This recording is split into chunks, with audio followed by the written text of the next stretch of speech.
Hi guys, back with another episode. This week is just the Sunday lesson so far. A lot of it was returning on what had happened in the last week, whether it be the opening discussion was with both the intermediate and the beginners class together, going over what happened at the event and how it can be improved and things like that. It's quite obvious that it's something that they're taking very seriously and trying to build on. And they've already stated that there's going to be, like in the past, there's going to be a review of the event. There's going to be what we can work on better for next time, from the people in the ring down to what happened outside the ring, to the people in the crowd and to the different roles that each of us had, which was interesting. And they sort of got everyone's opinion. That was pretty interesting as well. Definitely an experience, and got to share our views. That took up a lot of the start of the warm-up of the training, so it didn't leave as much time to sort of learn new stuff, but it was an interesting sort of look at, I mean, I'd imagine that the WWE does a similar thing in the sense that at the end of a pay-per-view, I'm sure everyone sort of sits down, from Vince to sort of, like, they have a meeting, they review the tapes either in a group or individually, and sort of go over it and see what the mistakes were, see what we can sort of fix for next time. That was just an interesting sort of look behind the curtain, if you will, at sort of what happens in wrestling promotions.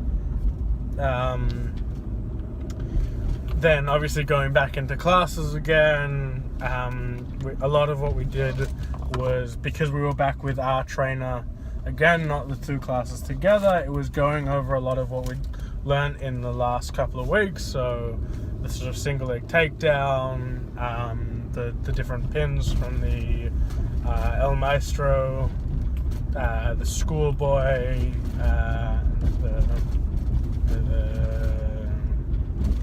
what was it? Schoolboy, cradle, and small package, and El Maestro was the thing. So just a lot of that. Also, sort of more in the technique of, like, actually pinning someone rather than looking like you're pinning someone, and a small discussion on what sort of is a responsible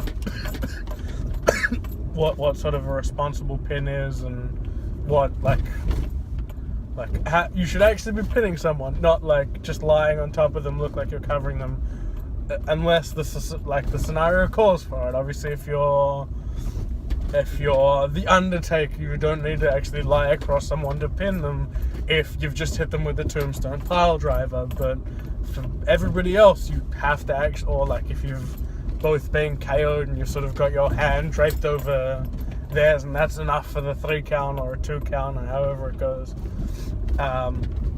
We're talking about, like, if you're gonna pin someone, actually pin them, not just like look like you flopped on top of them. You want to be taken seriously, and also about what you need to do to kick out of pins as well. It's not just about sort of getting your shoulder up, it's pushing your opponent off you, it's the force at which you can actually move someone else, and things like that. Those were the two biggest things that we covered.